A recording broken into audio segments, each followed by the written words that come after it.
그레이스 신학교의 교수였고 또 콜로라도 기독교 대학의 상담학 교수였던 레리 크랩이라는 자가 있습니다. 그분은 성경을 하나님의 러브레터다 그렇게 정의를 했습니다. 성경이 모두 66권이니까 66통의 사랑의 편지가 바로 성경이다 그렇게 정의를 했습니다. 그 중에 우리는 지금 이사야서를 함께 강해하고 있습니다. 이사야서는 모두 66장으로 되어 있다고 말씀을 드렸죠. 그래서 1장에서 39장까지는 심판을 예언하고 있습니다. 그리고 40장에서 마지막 66장까지는 회복을 예언하고 있습니다. 이 레리 크랩 교수는 이렇게 말합니다.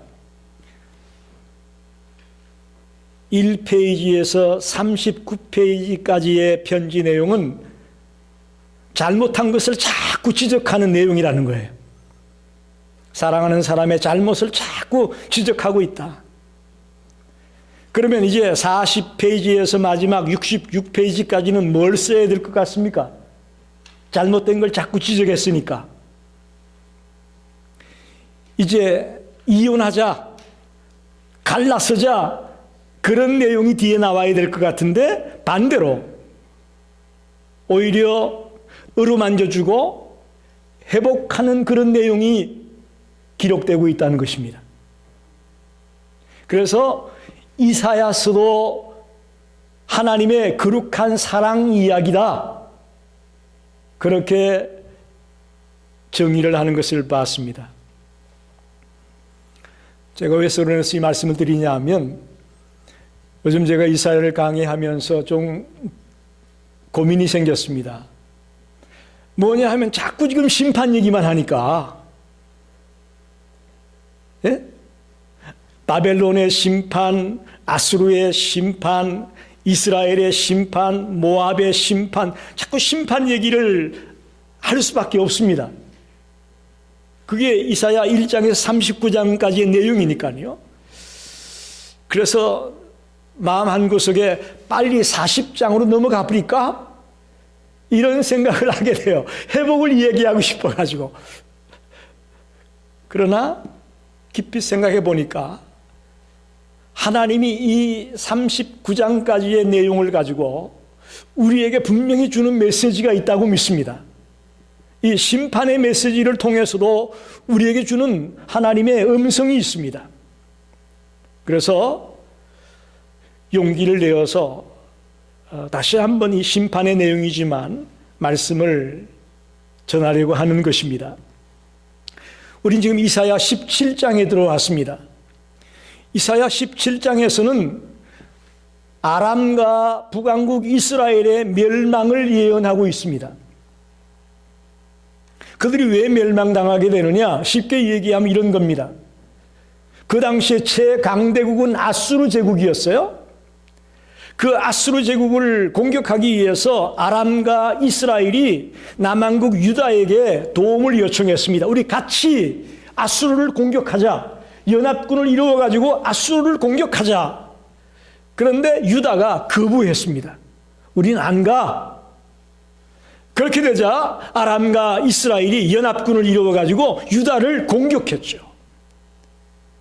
그것 때문에 하나님께서 아람과 이스라엘을 심판하겠다고 예언하고 있습니다.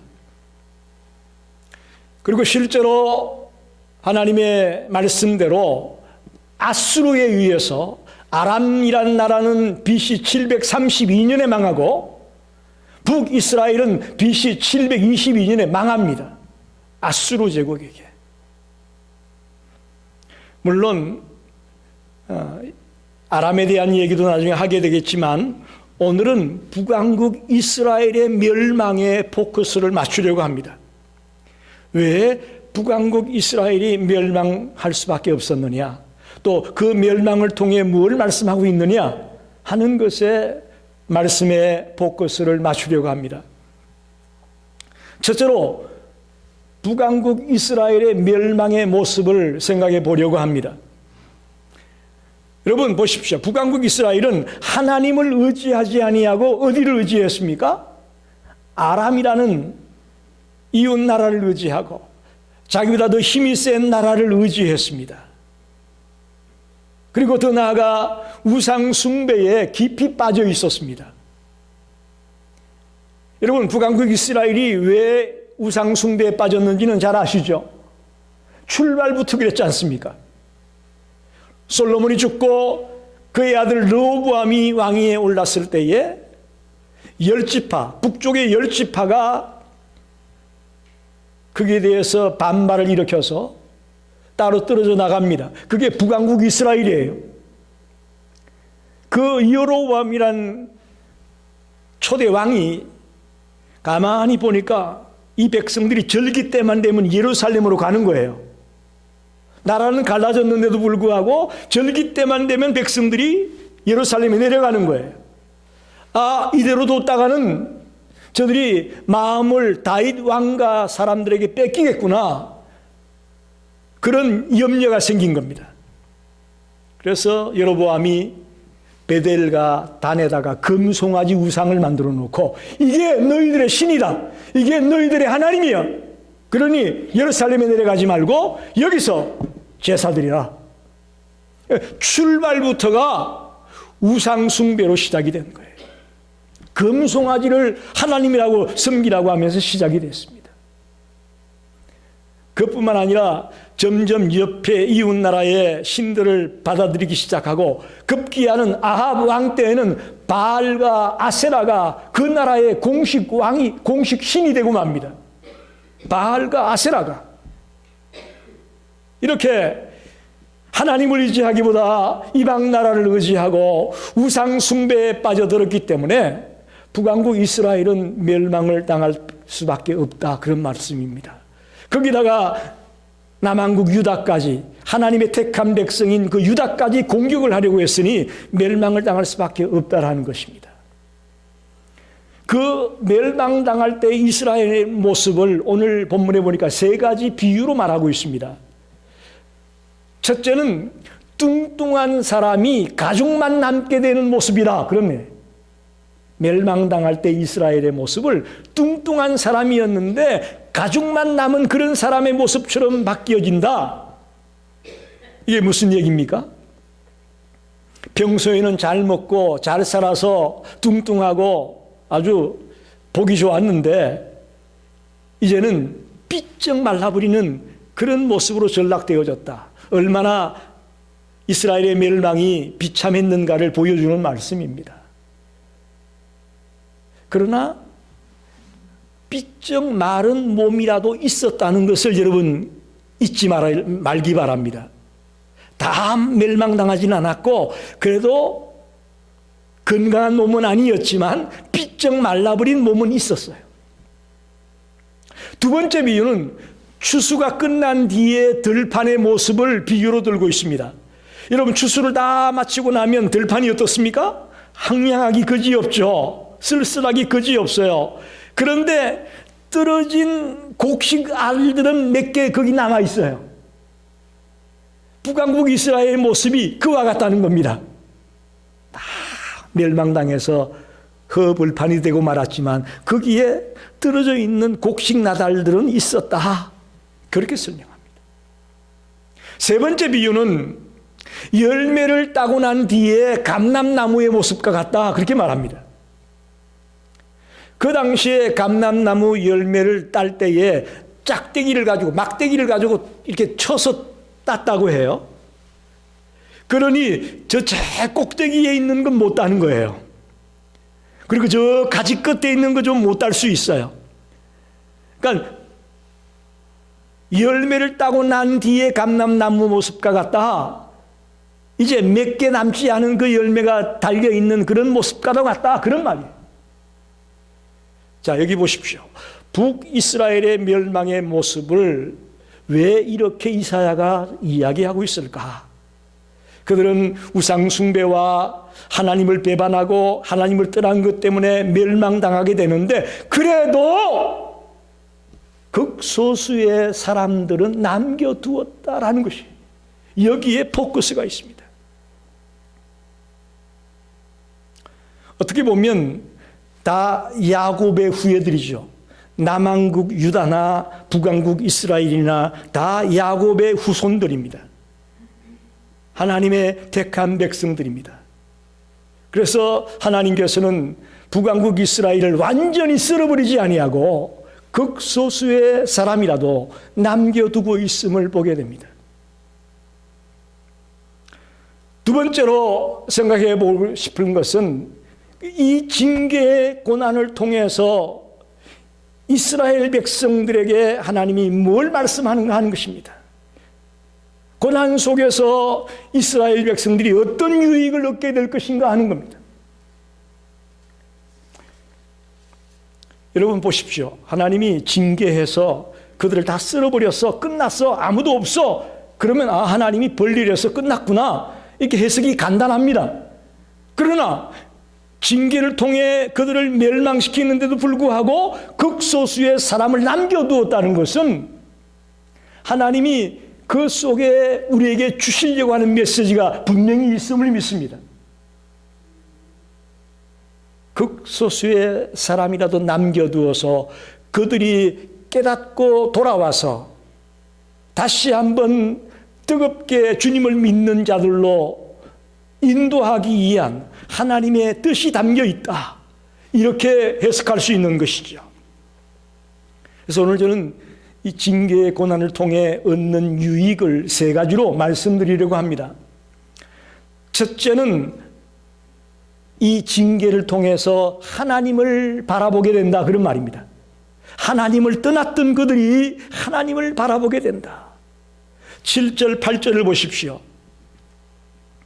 그날에 사람이 자기를 지으신 이를 바라보겠으며 그의 눈이 이스라엘의 거룩하신 이를 뵙겠고 자기 손으로 만든 제단을 바라보지 아니하며 자기 손가락으로 지은 아세라나 태양상을 보지 아니할 것이며 바라본다, 바라본다 이런 말이 4번이나 나옵니다.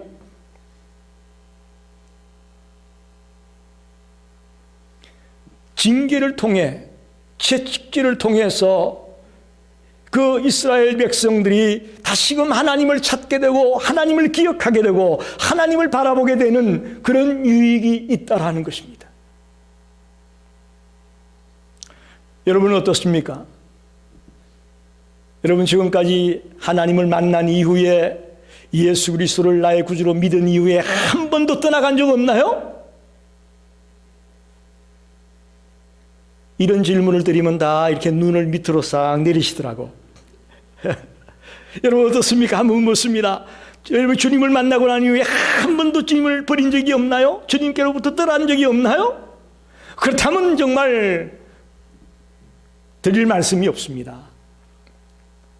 그러나 우리가 살아가다 보니 이런저런 어려움 속에 처하기도 하고 위기를 만나기도 하고 때로는 또 너무 편안하고 너무 좋아가지고 하나님께서 멀어지기도 하고 하나님을 잊어버리기도 하고 그랬던 우리의 기억이 있습니다. 그럴 때는 하나님께서 때때로 징계라는 것을 통해서 우리가 주님을 바라보게 만들고 주님을 기억하게도 만든다는 것을 기억하시기 바랍니다. 한 여자 성도님이 있었습니다.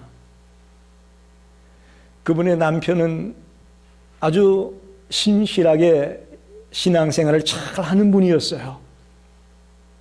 그런데 이 남편이 새롭게 사업을 시작하게 되면서 이 사업이 잘 되고 바빠지니까 신앙생활을 등한히 하기 시작했습니다. 주일날 교회도 안 나가고 기도도 안 하고 점점 하나님께로부터 멀어져 가는 것을 봤습니다. 그래서 이 아내가 함께 기도하면서 남편을 위해 간구하는 중에 남편에게 근면했습니다. 여보, 아무리 바빠도 우리 신앙을 버리면 안 되지 않겠어요? 다시금 열심히 신앙생활 합시다. 주일이면 꼭 교회 같이 갑시다. 근면을 했습니다. 근데 남편이 콧방귀도 안 뀌는 거예요. 와이프의 말을 들을 생각도 안 하는 거예요. 그러자 이 와이프가 새벽에 교회 나가 기도하는 중에 갑자기 이런 기도를 한 거예요. 하나님, 우리 남편이 정신을 못 차리면 다리가 부러지게 했으라도 교회로, 주님께로 돌아오게 해주시기 원합니다. 이런 기도를 했어요. 그런데 얼마 지나지 않아가지고 남편이 교통사고를 당했어요. 다리가 부러졌어, 진짜. 그런데 이 다리가 부러지고 나서부터 깨닫고 돌아와서 뜨겁게 열심히 옛날 같은 신앙으로 회복되었다는 얘기입니다. 할렐루야. 평범한 여자 성도의 간증이지만 그 속에 굉장한 의미가 있다고 봅니다. 하나님은 우리를 사랑하기 때문에 우리를 돌아오게 하려고, 우리가 주님께로 돌아오게 하려고 때때로 징계의 고난을 통해서 깨달으라고 사인을 보낸 것을 믿습니다. 어쩌면 북왕국 이스라엘에게도 그와 같은 거예요. 하나님을 바라보게 하려고, 세상 나라를 바라보지 말고 우상들을 바라보지 말고 하나님을 바라보게 하려고 징계의 고난을 이스라엘에게 주었다는 것입니다. 두 번째는 징계의 고난을 통해서 죄악을 던져버리게 된다, 그런 말입니다. 무슨 얘기냐면 이스라엘이 이렇게 파멸의 선잔을 마시게 된 이유는 죄악 때문이거든요. 회개할 줄 몰랐고 교만했고 우상을 섬기고 그야말로 죄악 때문에 이와 같은 징계를 만나게 된 것입니다. 그런데 우리가 아는 하나님은 어떻습니까? 이 악을 가장 싫어하는 분이 하나님입니다. 악에 대해서는 거기에 대한 응당한 벌을 내리시는 분이 하나님입니다. 이걸 모르는 분은 없죠. 그죠? 우리 다 알고 있어요. 목사가 얘기하지 않아도 여러분이 그동안 신앙생활하면서 너무나 귀가 따갑게 들었기 때문에 죄를 범하고 악을 행할 때는 분명히 벌이 있다는 것을 알고 있습니다. 그러나 우리 인생들은 연약해서 자꾸 또다시 죄악의 자리에 들어가게 되고 또다시 범죄하는 자리에 빠질 때가 너무나 많습니다. 이럴 때에 하나님은 사랑의 매를 들어서 우리를 때리시고 치실 수 있다는 것이죠. 그래서 내가 이렇게 잘못하면 하나님이 이렇게 치시는구나 하는 것을 빨리 깨닫게 되는 계기가 된다는 거죠. 제가 지금 기억하건대 옛날에는 교회 안에 그 난로가 있었잖아요. 지금이야 뭐 시딩이 들어오고 모든 시설이 좋아졌지만 옛날에는 난로였어요. 저희 교회는 옛날에 갈탄이라고 하는 이런 동그란 갈탄을 집어넣어서 성전을 따뜻하게 했었는데 뭣도 모르고 가까이 가서 손을 쬐다가 거기에 난로에 닿았더니 그냥 쭉 달라붙는 거 있죠? 예? 얼마나 뜨거운지 쭉 달라붙어. 그래서 그 뒤부터는 난로 가까이 제가 가기가 겁이 나더라고. 이와 같은 거예요. 우리가 한번 범죄함으로 말미암아 하나님의 채찍을 경험하게 되면 죄악이라는 것은 이렇게 무서운 것이구나, 이렇게 하나님이 싫어하는 것이구나는 깨닫게 되면서 죄악을 던져버리게 되고 죄악으로부터 멀어지게 된다라는 사실입니다. 여러분이 범죄할 때에 하나님은 때때로 채찍을 드십니다. 우리에게 징계를 주십니다. 그 왜 그러냐? 이제부터는 정신 차리고 죄를 완전히 던져버리라고 깨닫게 하기 위해서 그와 같은 징계를 주시는 것을 기억하시기 바랍니다. 여러분도 다 경험이 있을 거예요. 한번 어떤 일을 했다가 호되게 당하게 되면 절대로 그 일을 다시 안 합니다. 다시 안 합니다. 저도 사실 아침에 커피를 한두 잔 마시는 걸 굉장히 즐겨했었습니다. 아침에 꼭 커피를 마셔야 참 기분도 좋아지고 상쾌했었는데 위 내시경 검사를 한 이후에 카페인이 있는 그 커피를 안 드시는 게 좋겠습니다라는 그 의사의 경고의 말을 듣고 나서부터 제가 커피를 끊었어요. 집사람은 커피를 마시거든요. 얼마나 그게 유혹이 되는지 몰라요. 냄새가 아주 코끝을 찌르잖아요. 그래서 집사람이 마시는 그 커피를 마시고 싶은 그 유혹이 꿀떡 같은데도 불구하고 안 먹게 되더라고. 그걸 먹으면 안 좋다고 하는 얘기를 들으니까 가감하게 끊게 되더라니까요. 여러분, 징계가 이렇습니다. 우리로 하여금 죄악을 던져버리게 하고 우리에게 불이익이 되는 것들을 던져버리게 하기 위해서 때때로 징계하시는 것을 꼭 기억하시기 바랍니다. 마지막으로 하나님은 이 징계를 통해서 우리가 사생아가 아니고 하나님의 자녀인 것을 깨닫게 하기를 원합니다. 할렐루야. 여러분 보십시오. 성경에 보면 하나님이 이런저런 심판을 많이 하시는데 어떤 나라에게 제일 많이 징계하실까요? 이스라엘일까요? 아니면 다른 이방 나라일까요? 맞습니다. 이방 나라 백성들에게 징계하는 것은 유도 아니고요. 이스라엘 백성들에게 가장 많이 징계하고 있다는 거예요. 놀랍죠? 그래도 제법 바르게 살려고 애쓰는 사람인데도 불구하고 가장 많이 징계하는 나라는 이방 나라가 아니고 이스라엘이에요.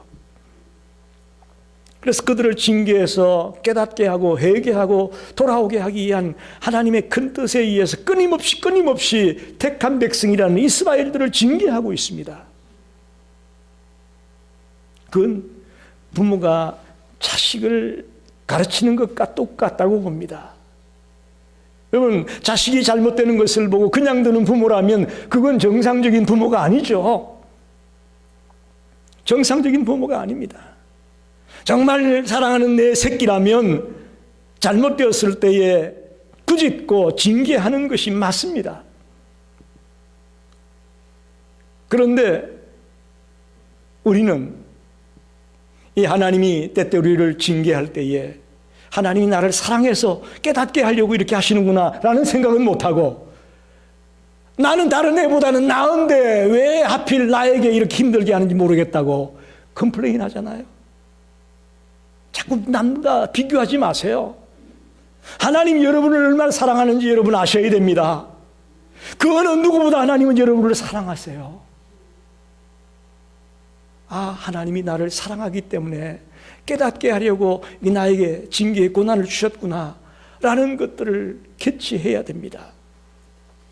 히브리서 12장 8절에 보니까 징계는 다 받는 것이거늘 너희에게 없으면 사생자요 참 아들이 아니다. 만약에 우리가 잘못되었는데도 하나님의 징계가 없다면 우리는 사생아라고 말합니다. 우리는 하나님의 아들이 아니라고 말합니다. 여러분 보세요. 죄를 지을 때 계속 그냥 내버려 뒀다가 완전히 그냥 엉망진창이 되고 나면 탁 쳐버렸다면 이건 하나님의 자녀가 아니에요. 그래서 그렇게 하는 거예요.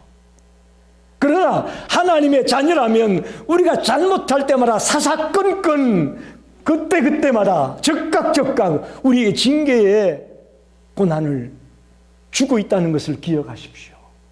왜? 우리를 너무 사랑하니까 빨리 돌이키게 하려고 그때마다 사인을 보내시는 거죠. 히브리서 12장 8절을 꼭 기억하세요. 예? 다 받는 것이지만 우리에게 만약에 없다면 우리는 사생하여 하나님의 아들이 아니라고 말하는 이 표현을 여러분 기억하십시오. 말씀을 정리합니다. 여러분, 징계를 당할 때 우리가 아픕니다. 그렇습니다. 아프지 않은 징계는 없습니다. 참 괴롭고 힘듭니다. 여러분 보세요. 저를 보세요. 그런데 이때에 우리보다 더 아픈 분이 계시다는 걸 아셔야 돼요. 그분이 누구예요? 하나님은 우리보다 더 아프다는 것을 여러분 기억하십시오. 부모도 그렇잖아요. 자식이 잘못됐을 때 꾸지람을 하고 야단을 치고 난 뒤에 부모가 기쁜가요? 부모는요, 속에서 보이지 않는 곳에서 우는 거예요. 밥맛도 없어요. 소화도 안 돼요. 자녀를 꾸지람하고 야단치고 나서 희희낙낙하며 먹어 제끼는 부모가 어디 있겠습니까? 하나님도 똑같아요. 우리를 징계하고 나서 우리가 아프다고 말하는데 우리보다 더 아픈 분이 계세요. 바로 하나님이에요. 하나님은 지금 우리를 징계한 이후에 가슴 아파하며 눈물을 쏟으며 우리를 위해 기도하고 계실 거예요. 그럼에도 불구하고 하나님은 우리를 징계하고 있다고 말합니다. 왜 그렇다고요? 오늘 세 가지 말씀을 드렸습니다. 하나님을 떠났고 하나님을 기억도 하지 못했던 우리에게 하나님을 바라보게 하려고, 하나님께로 돌아오게 하려고 징계의 고난을 주실 수 있다는 것입니다. 두 번째는 죄악을 완전히 던져버리게 하려고 우리에게 이 고난을 주시는 겁니다. 징계의 채찍을 주시는 겁니다. 호되게 당해봐야만 정신 차리게 되잖아요. 호되게 당하고 바짝 정신이 들어가지고 이건 내가 절대 하면 안 되겠구나, 정신 차리라고 우리에게 징계의 고난을 주십니다. 마지막은 우리가 진정한 하나님의 자녀라는 것을 깨닫게 하려고 징계의 고난을 주는 거예요. 사생아 같으면, 하나님의 자녀가 아닌 것 같으면 죄를 지어도 가만히 내버려둬요. 가만히 내버려둬. 완전히 바닥으로 떨어지면 그냥 치워버리는 거예요. 그러나 우리는 하나님의 자녀이기 때문에 조금이라도 잘못했을 때 즉각적인 하나님의 사인이 올 수 있다는 것을 기억하십시오. 이게 오히려 하나님의 사랑이고 하나님의 축복이라는 것을 믿으시기 바랍니다. 그래서 여러분이 또 제가 이 힘들고 어려운 때를 살아가면서 때때로 징계의 고난이 있을 수 있습니다.